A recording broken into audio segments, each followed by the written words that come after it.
194IA எதை பற்றி சொல்லுதுன்னா TDS on purchase of immovable property. அப்படின்னா என்னன்னா, நான் இப்போ லேண்ட் வாங்க போகிறேன், இல்லை பில்டிங் வாங்க போகிறேன், இல்லை ஃப்ளாட் வாங்க போகிறேன். அப்போ நான் வாங்கும்போது என்னோட சேல் கன்சிட்ரேஷன் வந்து 50 லட்சத்துக்கு மேலே போகுது. சேல் கன்சிட்ரேஷன் இஸ் நத்திங் பட் நீங்கள் ஸ்டாம்ப் டியூட்டி வேல்யூ, அந்த இடத்தோட ஸ்டாம்ப் டியூட்டி வேல்யூ, இல்லைன்னா நீங்கள் கொடுக்குற ப்ரைஸ், அந்த இடத்துக்கான ப்ரைஸு, இது ரெண்டுத்துல எது ஹையராக இருக்கோ அதுதான் சேல் கன்சிட்ரேஷனாக கன்சிடர் பண்ணணும். ஸோ அது வந்து 50 lakhsக்கு மேலே போகும்போது buyer has to deduct TDS. Buyer ஏன் டிடக்ட் பண்ணணும்னா, பையர் தான் செல்லர் பே பண்ண போகிறாங்க. அந்த பே பண்ண வேண்டிய அமௌண்ட்டில் தான் நம்ம வந்து 1% டிடக்ட் பண்ணணும். ஸோ 1% தானா இதுக்கு அப்படின்னா அப்படி கிடையாது. செல்லர் வந்து பேன் ப்ரொவைட் பண்ணால் 1%. இஃப் இன்கேஸ் செல்லர் என்ஆர்ஐயாக இருக்காங்க, நான் ரெசிடென்ட் இந்தியனாக இருக்காங்கன்னா அப்போ 20%. இல்லை செல்லர் பேன் கொடுக்க மாட்டேன்னு சொல்கிறாங்கன்னா அப்பவும் 20% தான். ஸோ இந்த செக்ஷன் எதுக்கெல்லாம் ஆப்ளிகபிள்னா, லேண்ட் வாங்குறீங்க, பில்டிங் வாங்குறீங்க, இல்லை வந்து ஃப்ளாட், அப்பார்ட்மெண்ட்டில் இருக்க ஃப்ளாட்ஸ், இது எல்லாத்துக்குமே ஆப்ளிகபிள். இது எப்போ வந்து நம்ம வந்து இந்த டிடிஎஸ் பிடிக்கணும்னா 50 lakhsக்கு மேலே போகும்போது இதுக்கான டிடிஎஸ் நம்ம பிடிக்கணும். சரி, பிடிக்கிறது யார் பிடிப்பாங்க? பையர் தான் பிடிப்பாங்க. அந்த அமௌண்ட்டில் 1% டிடக்ட் பண்ணி அந்த அமௌண்ட் டிடிஎஸ் டிபார்ட்மெண்ட்டுக்கு நம்ம பே பண்ணணும். ஸோ நார்மலாக டிடிஎஸ் யார் பிடிப்பாங்க? டேன் நம்பர் வச்சுருக்கவங்க தான் பிடிப்பாங்க. ஆனால் இந்த செக்ஷனுக்கு டேன் நம்பர் அவசியம் இல்லை. பிகாஸ் எல்லா இண்டிவிஜுவல்ஸுமே பர்ச்சேஸ் பண்ணாங்க.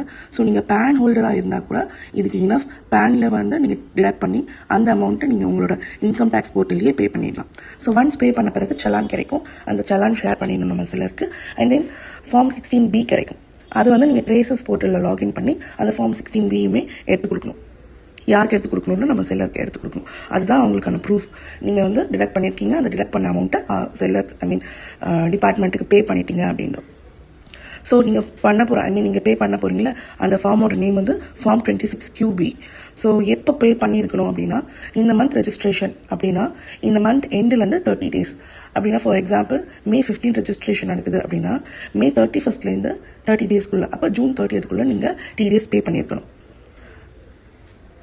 ஸோ இங்கே எக்ஸாம்பிளுக்கு என்ன கொடுத்துருக்கேன்னா, ப்ராப்பர்ட்டி வேல்யூ 70 lakhs. 70 lakhsல 1% 70,000. அப்போ நீங்கள் செல்லருக்கு எவ்வளோ பே பண்ண போகிறீங்கன்னா 69,30,000 பே பண்ணணும். செல்லருக்கு 70,000 கவர்மெண்ட் பே பண்ணணும்.